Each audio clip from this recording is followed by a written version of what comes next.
Olá pessoal, tudo bem? Sejam bem-vindos ao iPharmaCast. Eu sou a Milena E eu sou a Nicole. e hoje é o primeiro episódio do nosso podcast, que é do primeiro curso de farmácia do IFTO. O nosso objetivo é trazer informações sobre saúde, farmácia, levar conhecimento de forma fácil e clara para o nosso público e quem assiste.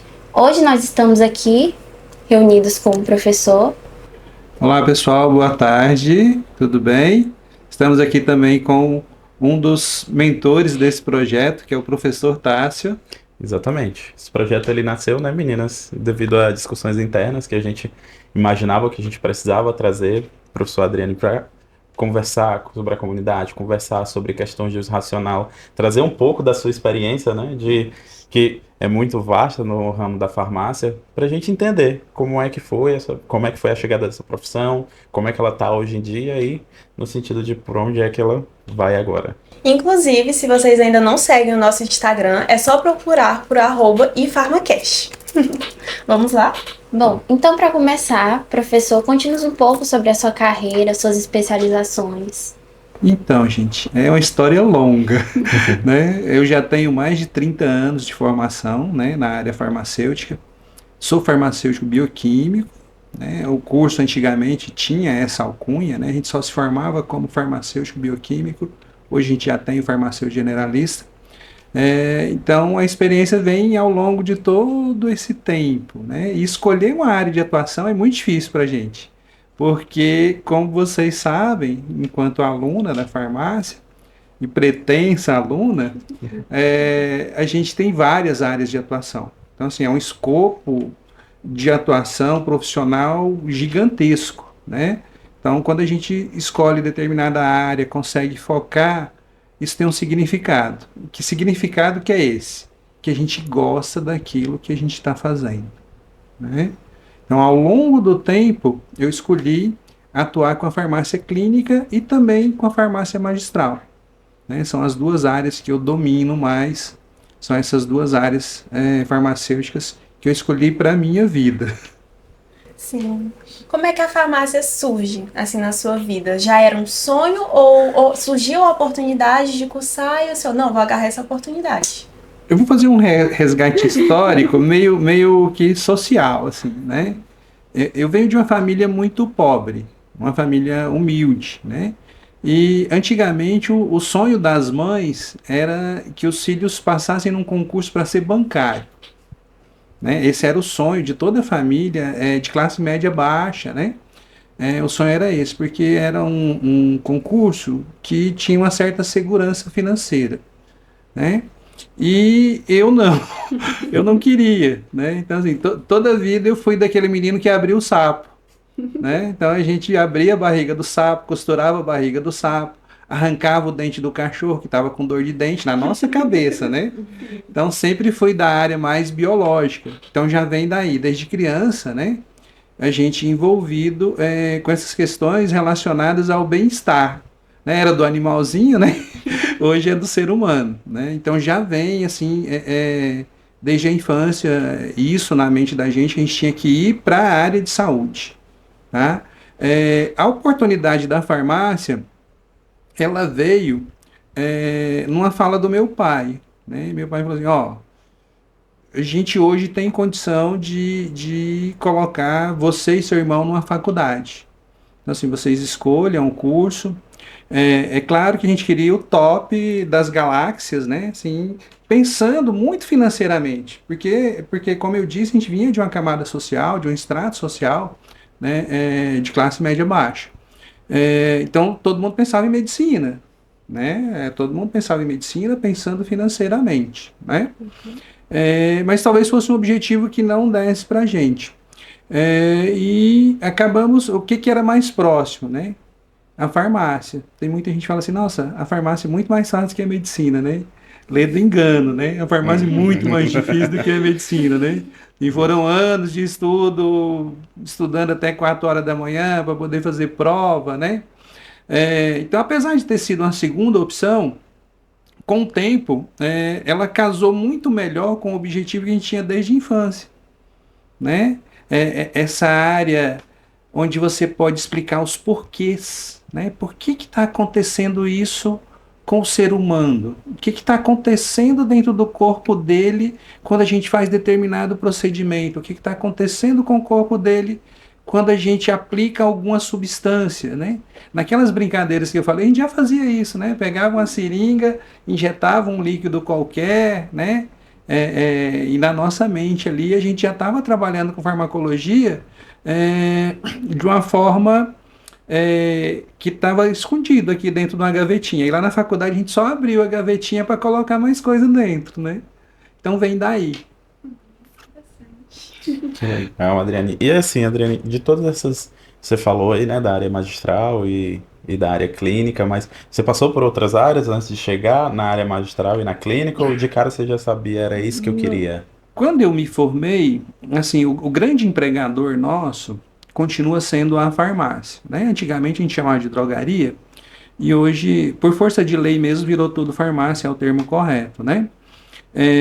Então, assim, antigamente eu fui para drogaria, né? Era a farmácia comercial, que se diga. Já logo no primeiro ano de formado eu fui para drogaria. Mas o que vem para essa questão são os estágios, né? Então, por isso que a gente tem que dar importância para o estágio. Cada vivência, né? É uma que tinha. área fundamental para a gente escolher aquilo que a gente quer. Então, onde que eu fiz estágio? Eu fiz estágio na Santa Casa de Misericórdia de Goiânia. Então, a gente estava ali, ia no leito do paciente, né? Então, já olha aí o surgimento da farmácia clínica, né? Eu fiz estágio na indústria química do estado de Goiás, na indústria farmacêutica. Então, a gente foi aprender a fazer medicamento. Então, lá no hospital, a gente aprendeu a lidar com o paciente no leito. Já naquela época, verificar interações medicamentosas, fazer conciliação de medicamento, né? E lá na indústria farmacêutica, vendo como que aquilo era produzido. Então já vem antes, né? Já veio do estágio, na própria faculdade, esse interesse por essa área. E aí depois eu caí na drogaria, né? Que é o nosso grande empregador. Fiquei 1 ano na farmácia comercial. Logo em seguida, fui para uma farmácia de manipulação, uma farmácia magistral, que é uma área que eu sempre gostei como disciplina na nossa faculdade, né? Fiquei 1 ano na farmácia magistral e aí foi mais interessante ainda, que era uma farmácia que trabalhava com homeopatia. E a gente tinha que atender os pacientes para indicar, ou naquela época não se falava em prescrição, né? Para a gente indicar algum medicamento às vezes. Então a gente já tinha um consultório, isso foi em 95, olha quanto tempo tem. A gente já tinha um consultório dentro da farmácia magistral, lembro o nome até hoje, era Farmácia Homeopática Saúde e Beleza. Né? Isso é muito interessante, né, Adriano, você trazer isso, porque literalmente as diretrizes clínicas só vieram mesmo ser fortalecidas com a lei em 2013, né, praticamente. A gente vem desse processo Justamente. e só cada vez mais que o farmacêutico ele ficou muito tempo, né, dentro de caixinhas antes de poder estar mais nessa parte clínica. Embora, como você falou, a gente sempre tivesse ali na ponta. Sempre tivesse do lado do paciente, vendo questão de interação, conversando sobre tratamentos, mas eu acho que cada vez mais a gente andou muito para essa questão clínica. É isso, meninas. Como que é um dia típico de um farmacêutico clínico, sua rotina? No meu caso, a gente fez a opção por ter um atendimento clínico online, né? Então, a gente tem nosso site, que é o farmacêuticoclínico.com, e os agendamentos de pacientes são feitos por lá, né? Mas a gente tem um sistema de BIP no site. Então, toda vez que alguém entra no site, toda vez que alguém tem alguma questão ou precisa de algum auxílio, mesmo que seja só para tirar dúvida, o celular está aqui do ladinho, né? Ele já bipa aqui e a gente consegue atender aquela pessoa pelo próprio chat, tá? E desse momento em diante, a gente vai fazer um atendimento online ou vai marcar para fazer um atendimento físico, presencial, né? Para isso a gente tem alguns consultórios parceiros. Então não tem só eu no site. A gente tem mais 4 farmacêuticos aqui do Tocantins. A gente tinha uma farmacêutica de São Paulo também, que era acupunturista. Então a gente tem 2 farmacêuticos têm consultório físico. Está entrando um terceiro agora. Então serão 3 consultórios físicos. Então, quando tem a necessidade de atendimento físico, presencial, a gente faz esse rodízio, atende um ou outro consultório, né? Então, começa por ali, com aquela dúvida primária, né? E dessa dúvida primária, a gente vai partir para o atendimento presencial. É como um atendimento médico, como uma consulta médica, só que uma consulta farmacêutica focada nas necessidades de tratamento medicamentoso daquela pessoa. E enquanto o do médico é focado no diagnóstico da patologia, da reclamação primária daquela pessoa de saúde, né? A gente foca muito na questão medicamentosa. Se aqueles medicamentos estão fazendo o efeito esperado, a gente pode fazer o acompanhamento dos resultados dos exames laboratoriais para ver se realmente não há necessidade de ajuste de dose, etc. É mais ou menos isso. Aproveitando no assunto em relação ao site, né? Assim, qual foi a motivação, qual o contexto por trás da criação do site? Quem participou tanto assim com o senhor nessa criação? Terminando aquela história que eu comecei, então, quando eu saí da farmácia magistral, aí eu montei a minha farmácia. Como que era a minha farmácia? A minha farmácia era mistura de drogaria, a antiga drogaria, com farmácia de manipulação. Eram as duas coisas juntas, né? Então, a gente tinha o medicamento industrializado e também tinha o medicamento manipulado, né? Eu adquiri conhecimento da área clínica e da área magistral, da área da indústria, da área laboratorial muito cedo. Assim, eu com 5 anos de formado, eu já tinha um conhecimento vasto, mesmo porque já vinha dos estágios, né? Já vinha aquela coisa do estágio, né? Aquela fome de leitura, de conhecimento. Aí chegou um dia que eu perguntei para Deus, né? Assim, o que eu faço com esse conhecimento? Né? Assim, vou levar para a cova, né? Levar para a cova não pode, né, gente? Então vem daí, né? Nesse dia que eu fiz essa pergunta, eu tive uma resposta. Esse conhecimento precisa ser passado para frente. Como que a gente passa esse conhecimento para frente? Ensinando. Então, qual é a melhor forma de se ensinar? Uma das melhores formas é você se tornar professor, né? Então, vem daí, né? Aí, continuando, a gente precisa ensinar mais. Como que a gente ensina mais? Escrevendo alguma coisa. Escrevendo livros, né? Para a gente poder atingir um público maior, não só os nossos alunos. Quando você escreve um livro, você tem uma dimensão, né, desse conhecimento ampliado, atinge outras camadas da população. Nós queremos mais. Né? Como que a gente quer mais? A gente está no mundo moderno, precisamos ir para a internet. Né? Isso lá em 2012.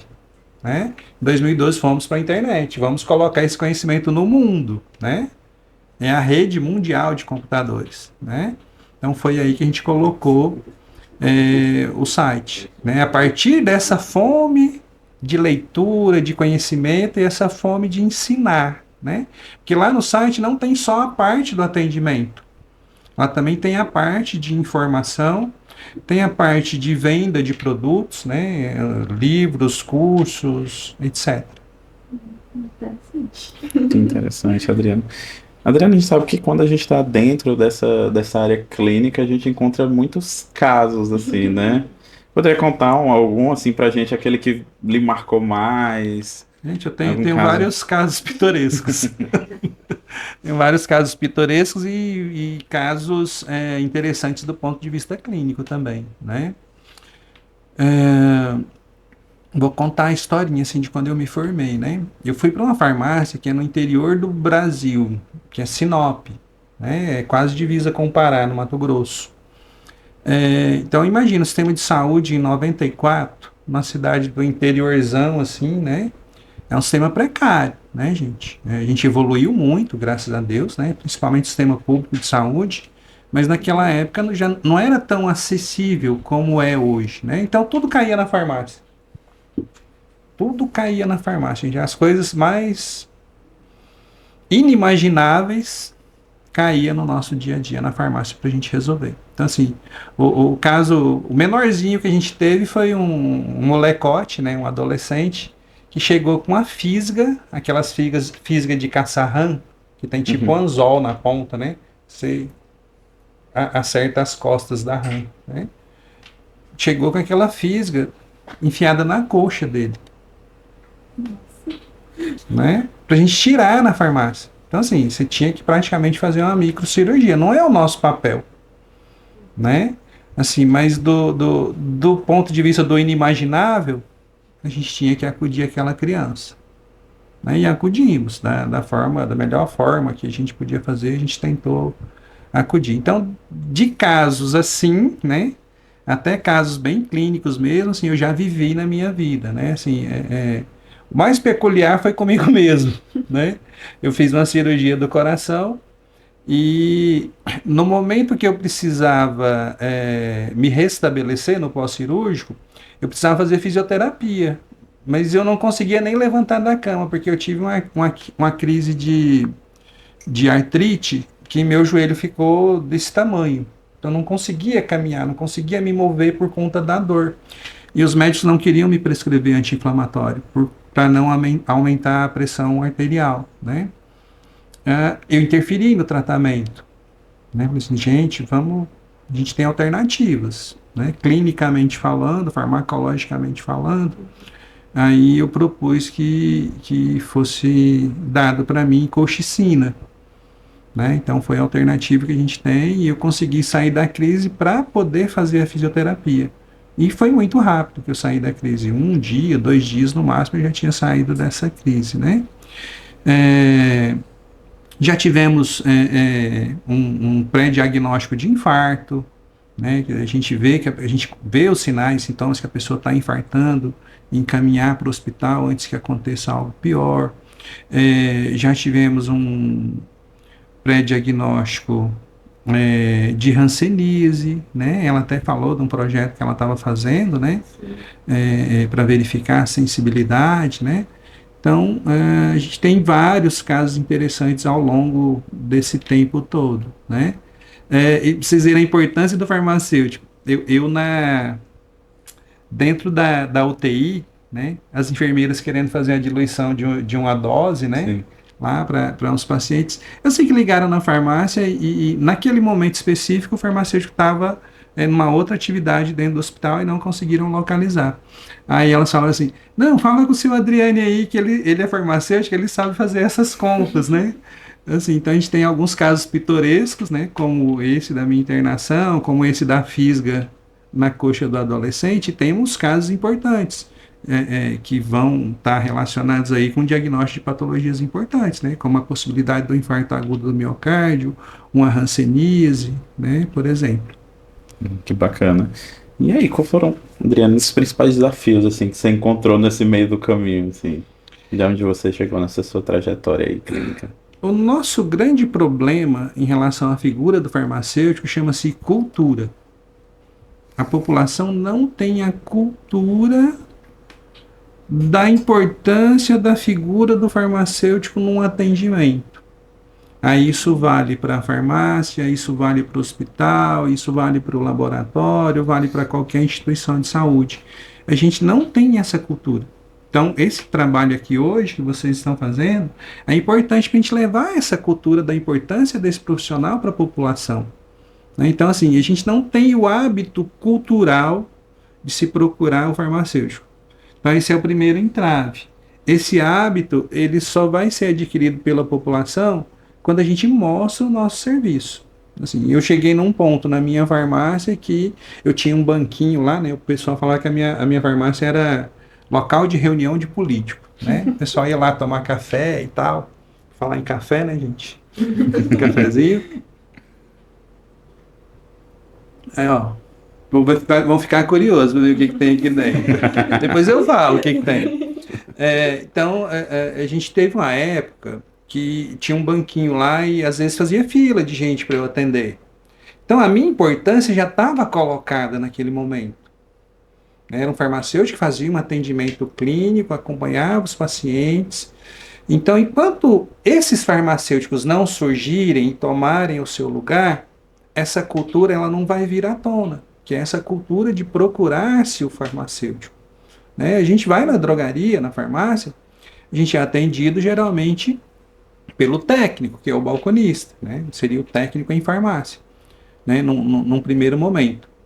Hoje que essa cultura está mudando, a gente vem tentando mudar essa cultura desde 94, né? Hoje a gente já teve, né, a inauguração, pode falar nome, gente, de farmácia? Pode. Pode. A gente Pode. teve a inauguração de uma farmácia da Pag Menos, esse dia eu estive lá visitando, né? Que tem um puta de um consultório. A gente não pode falar besteira.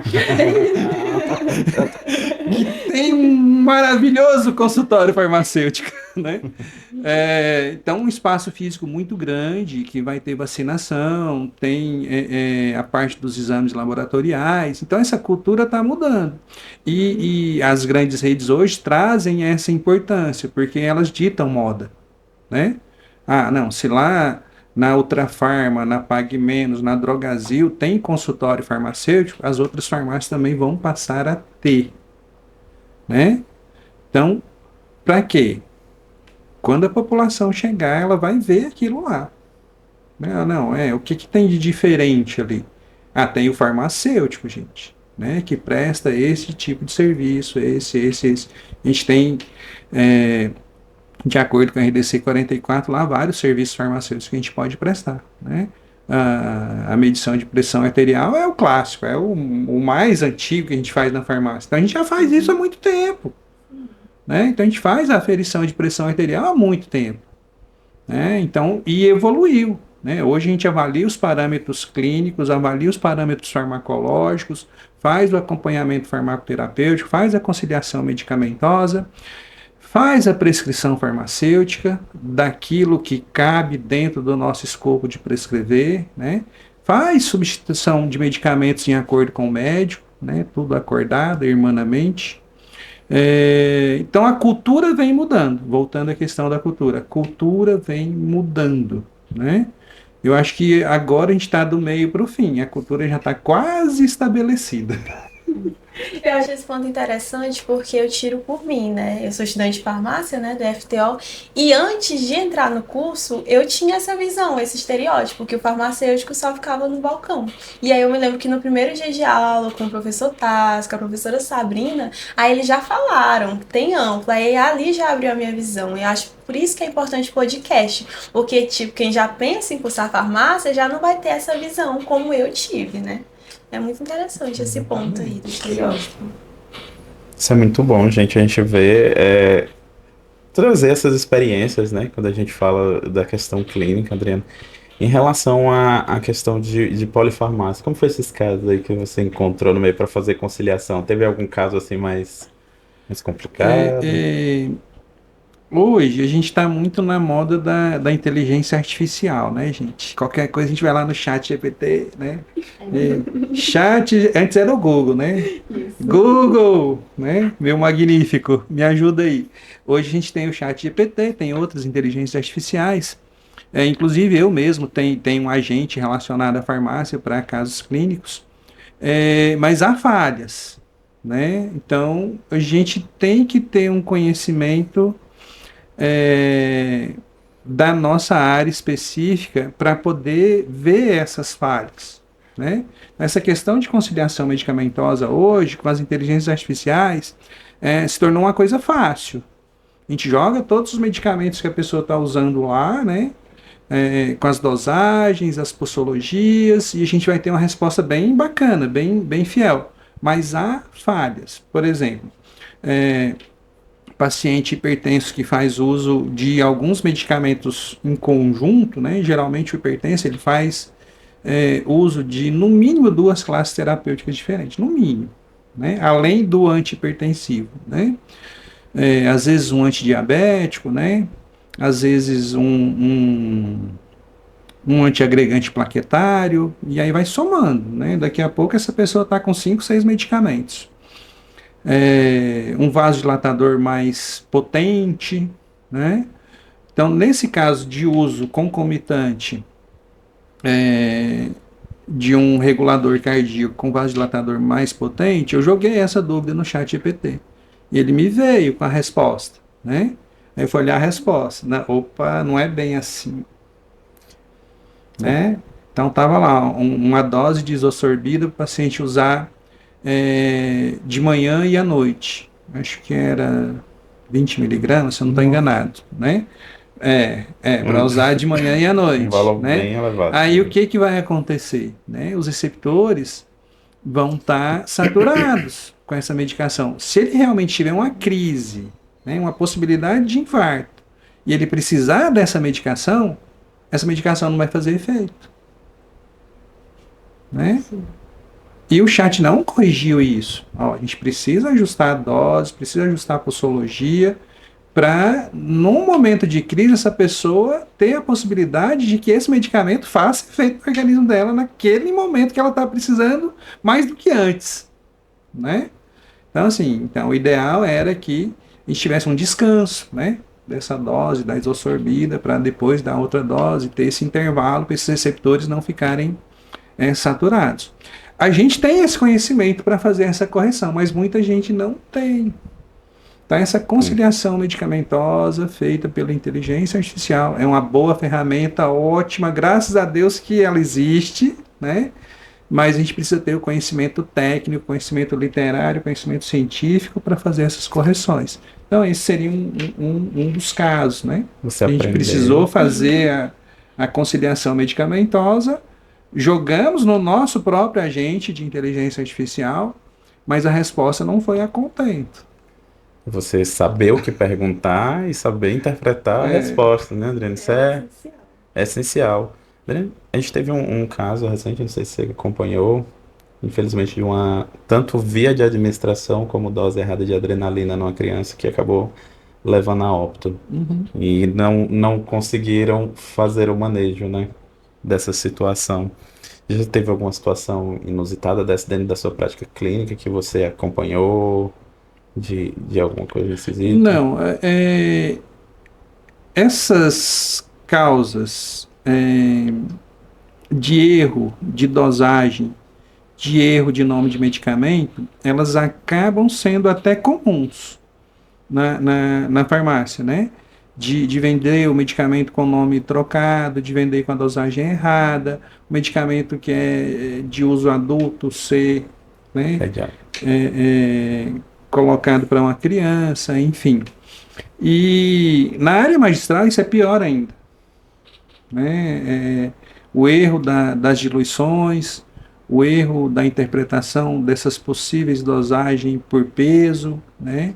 É muito mais complicado. E acaba não sendo tão comum.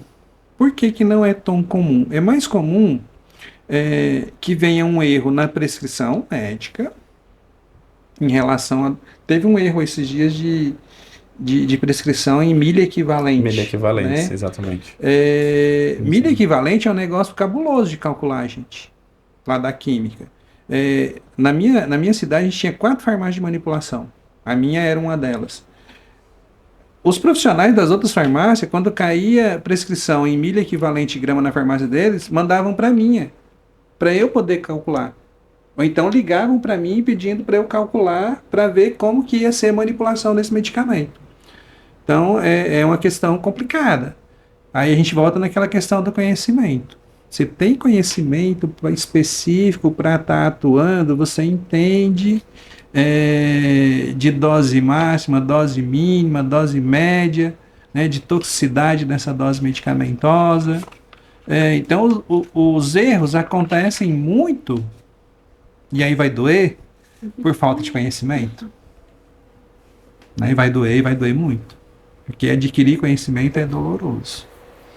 Né? Então a gente precisa adquirir esse conhecimento, mas voltando à questão, comigo mesmo nunca aconteceu, assim, nunca tive um caso de eu mesmo pegar alguma coisa que estava muito fora do padrão, né? Ou que tivesse realmente prescrito da forma errada, fora da posologia, fora da dosagem, alguma incompatibilidade em relação aos medicamentos que estavam no mesmo receituário. Eu mesmo nunca peguei, mas a gente tem exemplos de vários casos pelo país aí que estão sempre no noticiário. a gente vê que intoxicação medicamentosa no país ainda hoje é uma coisa preocupante, né? É uma coisa muito preocupante. Daqui a pouco a gente fala aí a respeito dos medicamentos de venda livre, né? E a concepção que eu tenho disso. Temos um toque sobre esse Tem, né? medicamento de venda Vamos livre, aguardar, vamos aguardar. né? Além do conhecimento que você fala, assim, é muito necessário o profissional ter um conhecimento e, além disso, uma habilidade que o farmacêutico deve ter. O top 10 a gente acabou de falar. A gente precisa ter esse conhecimento e ter o pé no chão, né, em relação a isso. O segundo é ter empatia. Né? Empatia é a palavra da moda, né? A gente precisa ter empatia, gente. Né? A gente precisa se colocar no lugar do outro. E o outro é o paciente. Eu falo muito isso no meu próprio serviço público, onde eu trabalho e sou concursado, que é o Hemocentro de Araguaína, né? Assim, a nossa preocupação aqui é com o paciente. Então vamos nos colocar no lugar do paciente sempre. Independente do local onde você esteja, se é no postinho de saúde, se é na farmácia, se é no hospital, né? Onde tiver atendimento de pessoas, vamos nos colocar no lugar do paciente. O paciente, naquele momento, ele está fragilizado. Não só ele está fragilizado, a família dele toda está fragilizada. A mãe, o pai, os avós, principalmente, né? Está todo mundo fragilizado. Então, a gente precisa se colocar no lugar do outro. Então, e talvez isso a gente não aprenda na faculdade. Né? Eu falo muito que não tem ninguém na sociedade trabalhando um negócio chamado desenvolvimento humano. Né? A família hoje trabalha pouco isso, a igreja não trabalha, instituições como a maçonaria, o exército, ninguém está trabalhando desenvolvimento humano. Né? E a empatia passa por isso. A gente precisa se desenvolver humanamente, né? Para se colocar no lugar do outro. Qual que é a necessidade do outro? Quando a gente entende essa necessidade e tem o conhecimento agregado, a gente vai conseguir resolver várias situações. Não só as situações patológicas, né, mas as situações emocionais também, que às vezes são muito mais importantes do que as situações patológicas. Sim, ajuda no desenvolvimento, né? Até mesmo da pessoa de melhorar aquela Justamente, né? Tem um efeito psicológico importantíssimo. Né? Esse acolhimento, né? Essa preocupação, faz toda a diferença no atendimento. Realmente. Então, tipo assim, partindo um pouco para a vida pessoal, né? Assim, a gente sabe que a área da saúde ela é bem puxada, e principalmente para o farmacêutico, né? A gente sabe que daqui a pouco você tem um plantão já, né? Sim. Então, tipo assim, como é que você faz para conciliar? Um conselho assim, uma pessoa que está estudando agora e daqui uns anos vai ser um profissional. Como conciliar todo esse esgotamento físico, querendo ou não também mental? Como é que você faz para ter essa conciliação entre os dois, o bem-estar em si? Esse equilíbrio, ele envolve 3 coisas, né? É o trabalho, a família e o lazer. São 3 coisas que a gente tem que estar sempre equilibrando. E tem que estar sempre tudo no mesmo nível. Né? Assim, o trabalho não pode estar aqui e a família aqui. O lazer não pode estar aqui e o trabalho aqui. Né? Então, essa ondinha aqui tem que ser equalizada. Então, tem que estar tudo sempre dentro do mesmo nível, dentro do mesmo patamar de importância. Claro que tem horas, determinados momentos na vida que um ou outro vai ser mais importante, mas são questões circunstanciais. Tem alguém doente na família, eu vou me preocupar mais um pouquinho, né? Tem uma necessidade no meu trabalho lá, vou linkar com a Hemocentro. O estoque de sangue está baixo, está zerado, então a gente precisa de doador, então já me preocupa um pouquinho mais, né? Então, eu tenho um paciente agendado para amanhã, o trabalho já está subindo, né? Então você tem que tentar equacionar isso aí. E é difícil, assim, não é fácil, né?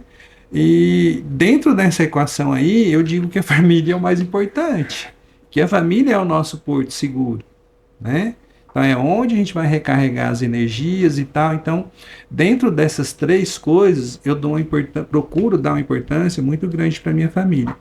A gente teve eleição do Conselho de Farmácia esses dias, né? E a gente estava em campanha, pedindo voto e tal. Aí o pessoal de Palmas estava aqui para a gente andar nas farmácias pedindo voto, né? Aí falaram assim, a gente vai fazer campanha no domingo. Acho que domingo era um dia das crianças. Era alguma coisa das crianças, não sei, alguma coisa assim. Sei que eu tinha uma programação com os meus filhos, né? Eu falei assim, gente, sinto muito. Não vai dar. Né? Eu já tenho uma programação com os meus filhos. Então aí eu já saí desse patamar, coloquei nesse outro patamar. Estou dando exemplo dessa questão da campanha, porque tem outras coisas envolvidas na nossa vida. Não é só o trabalho, não é só a família, não é só o lazer. Aparecem coisas do mundo social. É participar de uma ação de saúde, é participar de uma ação coletiva, né? É participar da política do nosso país, é participar da política do nosso conselho. Então vão surgindo outras coisas. Além desses 3 tripés aí, vai chegando coisa. É participar do podcast, vai chegando coisa, né? E a gente tem que atender, porque a gente, voltando àquela questão da cultura, a gente precisa criar a cultura da importância da figura do farmacêutico. A gente tem que estar disponível, mas tem que equacionar. Agora, como que equaciona? Priorizando, né? Então, você vai priorizar o teu trabalho quando realmente existe aquela necessidade premente de você se preocupar com ele, vai priorizar a sua família, faz parte do desenvolvimento humano também. A gente tem que saber, né, internamente equacionar isso e saber a importância de cada um na vida da gente. Que interessante, Adriano. E aí, voltando para aquele tema lá de medicamentos. Vamos falar de medicamento, né? Falar de medicamento também. Medicamento é o que está na xícara aqui, é o que está na caneca. Então, Adriano, a gente sabe que assim, eu, por exemplo, trabalhei pouco tempo em farmácia comercial, mas trabalhei muito como farmacêutico clínico e no componente especializado da assistência. E tinha umas coisas que a gente observava de quando o paciente vinha conversar com a gente, relatar, por exemplo, distúrbios do sistema digestório. Tem muito medicamento de venda livre para isso. E às vezes, ou na maioria das vezes, pode mascarar uma coisa que pode ser um pouco mais intensa, que necessite de uma atenção maior. Como é que você vê essa realidade? Então, você falou até uma classe terapêutica que teve a liberação de mais um medicamento de venda livre esses dias. Por isso mesmo que eu puxei. Na atualização. E daí vocês veem a importância de a gente também estar atualizado. O farmacêutico ainda tem esse outro porém, gente. A gente tem que estar sempre atualizado, constantemente, né? Então foi incluído o omeprazol, né? Na lista aí das substâncias de venda livre. Né? E o omeprazol é um medicamento problemático, né? Que leva a essa questão do mascaramento muito mais a fundo, né? Porque ele tem uma ação mais profunda do que um simples antiácido, por exemplo, né? Ele realmente mexe no nosso metabolismo, na nossa fisiologia, na nossa bioquímica, regulando determinados receptores específicos para a produção do ácido clorídrico, né? Então é um medicamento que tem uma ação, farmacologicamente falando, mais complexa e mais profunda no nosso organismo. E sempre que você inibe alguma coisa no nosso organismo, né, a gente tem um feedback.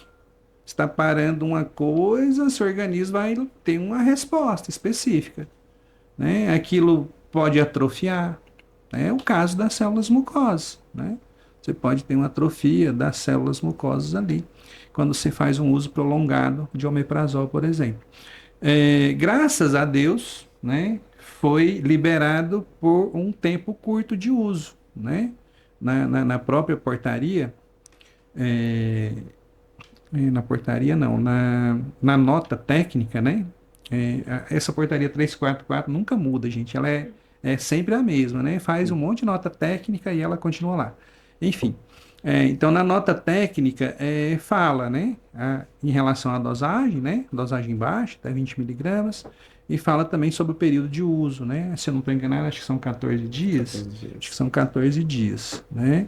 Justamente para a gente não ter esse mascaramento importante de alguma função primordial fisiológica nossa. Sim. O meu natural é produzir ácido clorídrico no meu estômago. Esse é o meu natural, é fisiológico. Aí eu vou lá e não, para de produzir ácido clorídrico. Ele vai responder de alguma forma, né? Você vai ter uma resposta secundária ali. Enfim, então isso mostra a importância, e aí já é uma fala minha, né? Que eu proponho, e a gente propõe isso há muito tempo, de uma regulação desses medicamentos de venda livre, né? Uma regulação por quem? Pelo farmacêutico. O farmacêutico está ali à disposição na farmácia, a farmácia é obrigada a ter farmacêutico durante todo o período de funcionamento. Se ela funcionar 24 horas, tem que ter farmacêutico 24 horas. Então não custa, não custava, né, não custaria que esses medicamentos estivessem sob a guarda do farmacêutico. Né? Muito tempo atrás, isso em 2012, mais ou menos, quando a gente montou o site, a gente propôs isso, né? Que foi a história da tarja azul. A gente queria que os medicamentos de venda livre tivessem, é projeto nosso isso. Inclusive está no Congresso até hoje, lá, andando pelas salas lá. Né? A gente está em 2025 e ele está lá, andando pelas salas. A gente queria que os medicamentos de venda livre tivessem uma tarja azul, né, venda sobre prescrição mínima, que seria a prescrição farmacêutica. Né? Porque a gente tem outros casos, né? Paracetamol, por exemplo, é um medicamento extremamente tóxico, né? Se usado da forma incorreta. E o pessoal do nosso país toma paracetamol igual toma água. Né? A gente já teve casos de professora amiga nossa, né? Uma pessoa instruída, né? Claro que não é da área de saúde, mas que morreu por intoxicação com paracetamol. Você tem comprimidos hoje no mercado aí de 750 miligramas, é uma dosagem absurda. As pessoas tomar 4 comprimidos no dia, ela já chegou na dose tóxica. Né? E é um medicamento de venda livre. Então teria que ter a figura do farmacêutico no momento da venda orientando. Esse medicamento você deve tomar assim, assim, assim, né? Orientado da forma correta. Então não é porque é de venda livre que não é perigoso, que não pode provocar uma intoxicação, que não pode provocar um problema hepático, um problema renal, um problema cardíaco, um problema neurológico, né? Dipirona, por exemplo. É um medicamento que provoca aplasia de medula. Somos, inclusive, um dos poucos países que ainda utilizam, que né? ainda tem. Mas assim, dentro das doses recomendadas, é um medicamento extremamente seguro. A gente dá para recém-nascido. Né? Dentro das doses recomendadas. Então, o farmacêutico tem que estar lá monitorando essa dose recomendada, essa posologia, esse uso. Né? Então, aí a gente cai naquela história dos supermercados, né? Nossa. Já pensou um medicamento de venda livre dentro do supermercado? Problemático, né? Muito problemático, né? Então, assim, quando tirou isso de dentro do balcão, né, que ficava ali dentro do balcão, e levou para o meio da farmácia, para o meio da rua, eu digo, né? Piorou. Né? Não devia estar ali. Hoje a gente vê gôndolas de vários antiácidos, são muitos que tem, né? Analgésicos, antitérmicos, tá cheio de cartela daquilo ali nas farmácias hoje. E fácil de pegar na mão do consumidor. E sem nenhuma orientação do farmacêutico. A pessoa chega, pega, leva no caixa e vai-se embora. Essa é a minha visão. Eu acho que deveria estar sob a guarda do farmacêutico. Se ele tem poder um orientar. profissional lá durante todo o funcionamento, ele é o profissional correto para se fazer a orientação, né? Tá lá para isso. Aproveitando, né, que já está nesses temas assim, em relação à prescrição farmacêutica. Tipo assim, que a gente vê que tem um olhar que não é tão favorável para isso. Tipo, as pessoas não olham com tão bom agradável, né? Mas qual a sua opinião sobre a prescrição farmacêutica? Qual a importância dela? Nós vamos voltar naquela questão da cultura, né? Não é cultural. A gente tem reserva de mercado na área de saúde hoje, reserva de mercado profissional. E essa é uma reserva de mercado do profissional médico, né? Né? Era. Porque hoje o enfermeiro pode prescrever, o odontólogo pode prescrever, o veterinário prescreve, o farmacêutico prescreve. Então alguém tem que espernear, né? Quando a farinha é pouca, né? Alguém vai ter que espernear.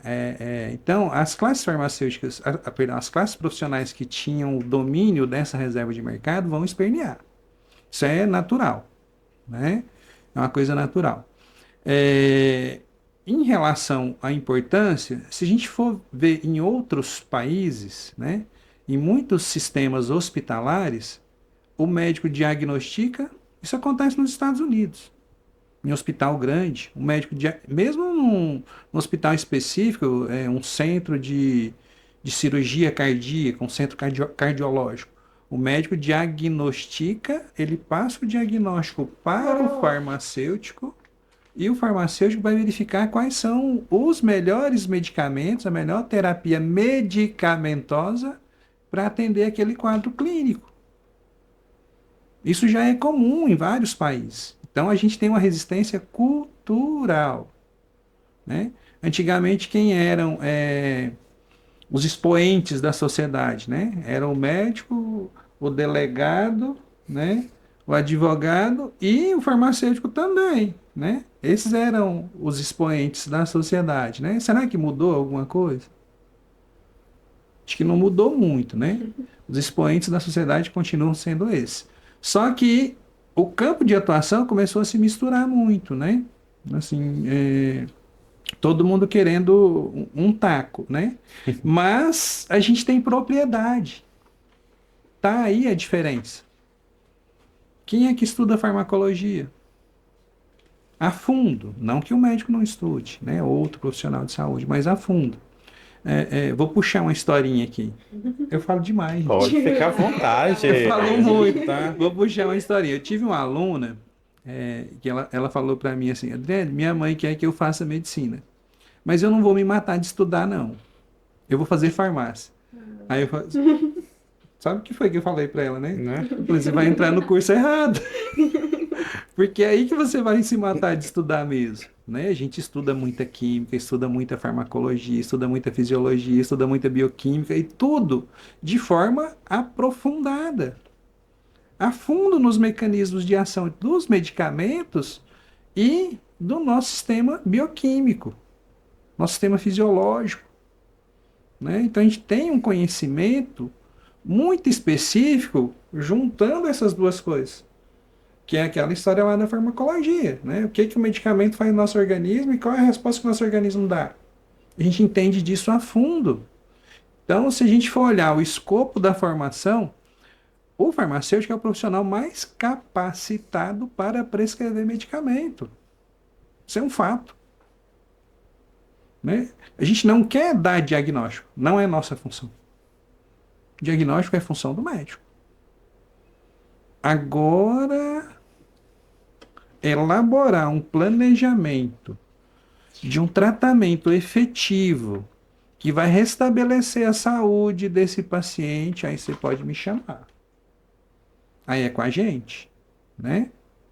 E antes não, isso estava na mão exclusiva do profissional médico, né? Não está mais. Então vai brigar, tem briga na justiça, né? Assim, o Conselho Federal de Medicina entrou na justiça contra as resoluções do Conselho de Farmácia. Essa briga está na justiça até hoje. Então vai ser uma batalha sangrenta. Está sendo uma batalha sangrenta. Mas é uma área, não digo exclusiva, mas é uma área entre os profissionais de saúde que a gente mais domina. Né? E como eu disse, a gente está atrasado. Na Europa, o farmacêutico prescreve. Nos Estados Unidos, o farmacêutico prescreve. Né? E cobra por isso. Né? Que é uma outra coisa cultural que a gente não tinha o hábito de fazer. Cobrar pelos serviços farmacêuticos prestados. Eu brinco muito com os alunos. Falo assim, se você chamar um encanador para tirar a goteira da pia da sua cozinha, ele vai cobrar. Então, se você aplica uma injeção, você tem que cobrar. Porque não tem outra pessoa que saiba fazer. né? Tirando os profissionais da saúde, né? Às vezes o pai não vai saber fazer, a mãe não sabe fazer, o tio não sabe fazer, o primo não sabe fazer, mas você sabe. Então você tem que cobrar, né? Você vai fazer um exame de glicose rápido, você tem que cobrar. Cobrar o serviço, não estou dizendo dos insumos não, gente. Cobrar o teu serviço profissional. É até interessante tocar nesse ponto. As farmácias hoje que estão prestando esse tipo de serviço, os serviços farmacêuticos, e aí inclui aplicação de injetáveis, nebulização, exames rápidos, vacinação, colocação de brinco, etc, etc, etc. Né? As farmácias que estão oferecendo esses serviços hoje estão pagando uma determinada porcentagem por farmacêutico em cima desse serviço. Porque ele é que está fazendo, ele está tirando um tempo do trabalho dele para atuar nessa área específica. Né? Então, culturalmente, o farmacêutico não cobrava por isso. Né? Hoje a gente cobra, a gente tem profissional farmacêutico hoje cobrando consulta de R$ 300. É quase um equivalente da consulta médica, né? Para fazer acompanhamento farmacoterapêutico. Eu quero emagrecer. Vamos ver se esse medicamento realmente é adequado para o seu caso, né? Se está fazendo efeito, como que a gente vai observar isso? Observando vários parâmetros fisiológicos, farmacológicos, clínicos, laboratoriais, para ver se realmente a pessoa vai conseguir atingir esse objetivo. Isso exclui o médico? Não, de forma alguma. A gente pode trabalhar em parceria. Né? Doutor, a gente precisa ajustar essa dose aqui. Eu já tive muito disso na minha vida profissional. Né? Médicos me ligando, Adriane, a gente está com um paciente aqui assim, assim, assim, com esse quadro, a gente já tentou isso, já tentou aquilo. O que você acha? Então é nesse nível que a gente tem que chegar, nesse nível de cooperação.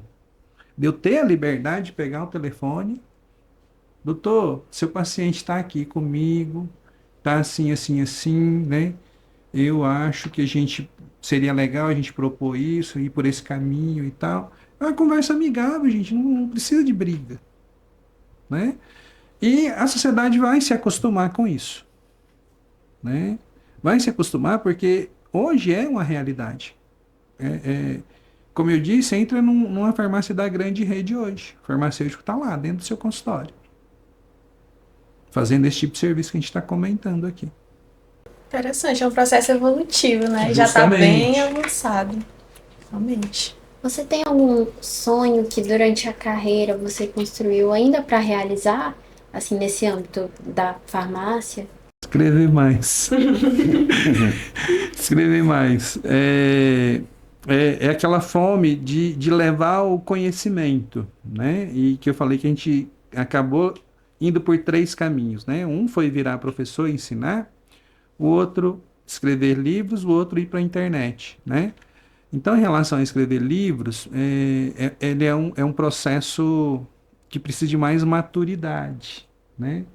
A gente vai envelhecendo e a gente vai focando um pouco mais nisso, né? A gente já está mais experiente, já tem muito mais conhecimento acumulado, e a gente chega nesse nível de ter a possibilidade, a condição cognitiva, né? E de conhecimento para escrever, né? Então eu ainda pretendo dar uma contribuição assim na área clínica e na área magistral com livros. Interessante. Importante. Bom, sobre o livro, que é o guia prático, né? Tipo, para as pessoas que não conhecem ainda, geralmente só o resumo geral dele e onde a gente pode achar ele. Isso. O guia prático do consultório farmacêutico, ele surgiu dessa necessidade profissional. Muitos farmacêuticos querem abrir o seu consultório, mas não sabem por onde começar. Como é que eu começo? Né? Então o livro ele traz um passo a passo prático, né? Relacionado à documentação que o consultório farmacêutico precisa ter, né? As questões legais, onde você precisa tirar os seus alvarás, né? Vigilância, conselho, bombeiro, etc. Ele tem toda essa parte prática mesmo.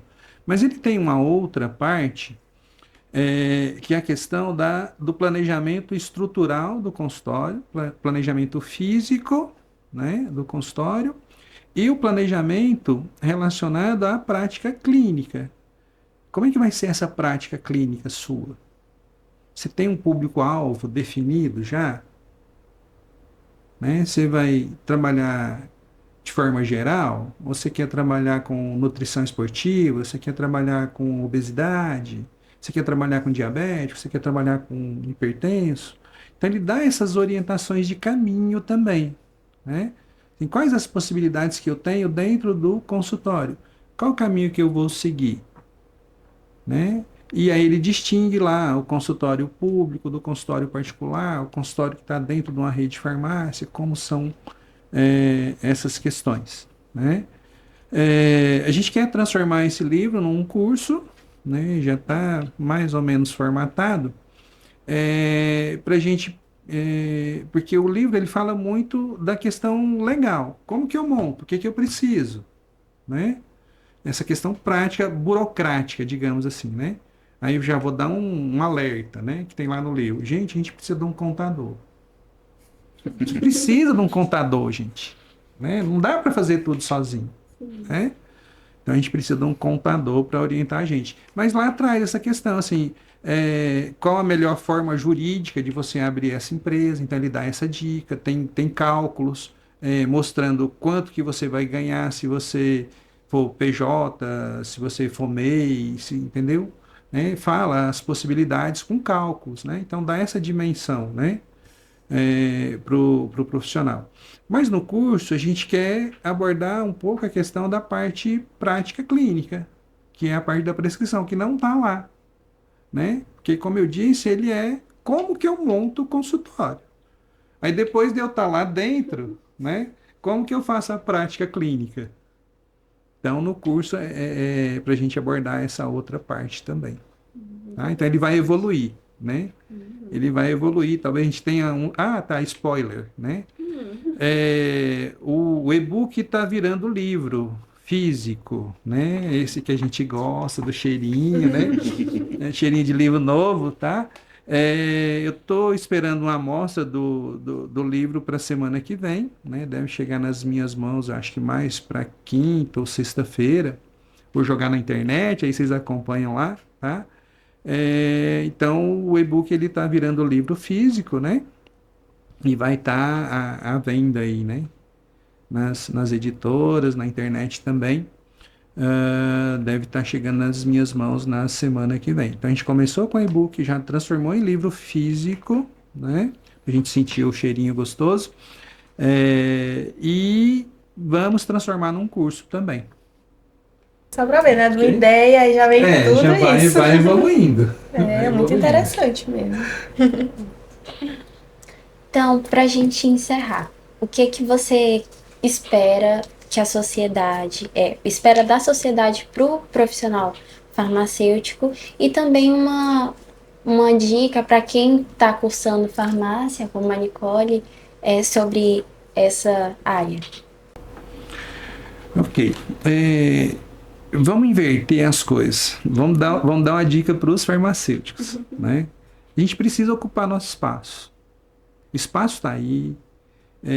A gente vem lutando por isso, como eu já disse. Eu mesmo, particularmente, sou formado há mais de 30 anos. Né? Então, a minha luta pessoal já tem 30 anos. E essa luta já vinha antes de mim. Então, eu espero que os farmacêuticos tomem consciência dessa luta e ocupem o seu espaço. O espaço está aberto. Né? Mas, para eu estar dentro de um consultório farmacêutico, seja particular, seja no serviço público, seja de uma grande rede de farmácia, que é nosso grande empregador, eu preciso ter conhecimento. Né? Então, a gente precisa procurar se especializar, estudar, né? Fazer uma formação específica na área clínica.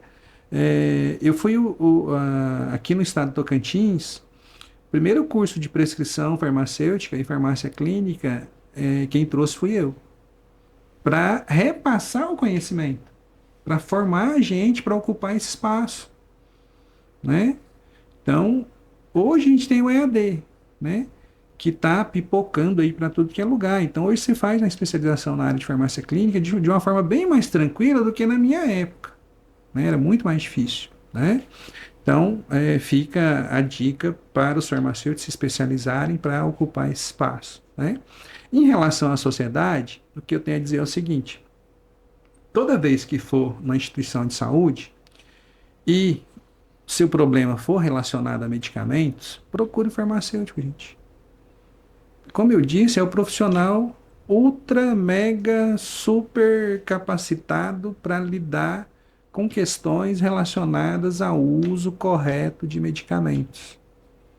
Então a população precisa aprender a ter essa cultura. Procurar o farmacêutico, né? Em qualquer um desses estabelecimentos. No hospital, eu quero falar com o farmacêutico.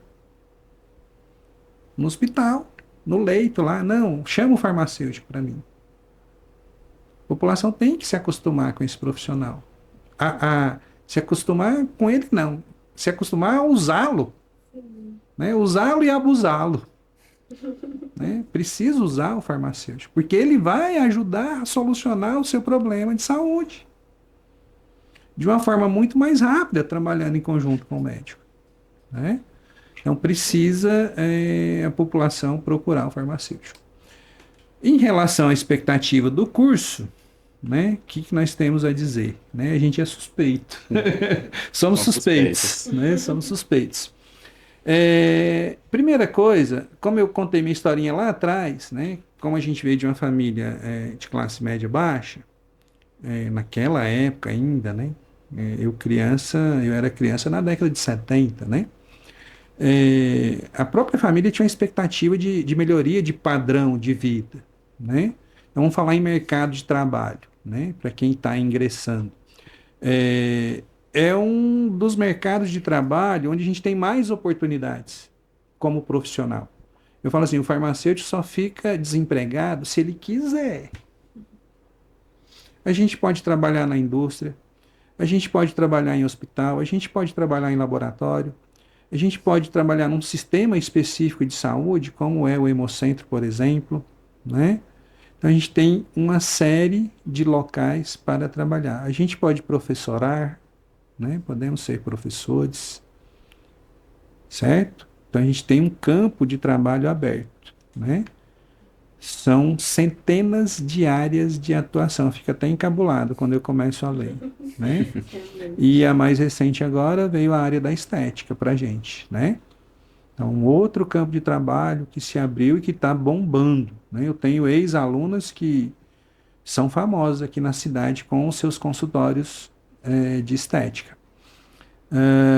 Então, primeira questão, mercado de trabalho. Você vai ter um emprego garantido. E a média salarial, ela é boa, ela não é ruim, né? Em relação ao salário médio do país, é acima da média, né? Então, vamos pensar em mercado de trabalho, certo? Essa é uma questão, né? A segunda questão é relacionada à necessidade de saúde da população. Que a gente pode estar contribuindo, né, com essa necessidade de saúde. A necessidade de saúde ela é intensa no nosso país, por conta das condições de sobrevivência e sociedade que a gente tem. Então a gente pode estar colaborando de forma expressiva, né, com os nossos serviços. Um exemplo claro foi a pandemia. Pandemia, quem é que estava na mídia, gente? Toda hora, farmacêutico. Por quê? Porque tinha questão do medicamento. Ninguém sabia o que ia usar. Vai usar o quê? Enquanto eu particularmente, eu tinha um grupo no WhatsApp só para fazer orientação medicamentosa relacionada à Covid. Com centenas de outros farmacêuticos aguardando essas orientações para repassar para os seus pacientes. Então, assim, foi um serviço clínico que eu prestei durante a pandemia para outros farmacêuticos atenderem os seus pacientes. Porque a gente ainda não tinha protocolo. Então, a gente ficava lendo artigo, até em japonês, né? Se bem que hoje é fácil, né? A gente mandava traduzir, né? Japonês, chinês, italiano, francês. Gente, foi uma época, acho que foi a época que eu mais li artigo na minha vida, né? Para ver o que estudando, para saber o que podia usar, como é que o vírus se comportava no nosso organismo e tal. Ninguém sabia, era uma coisa nova.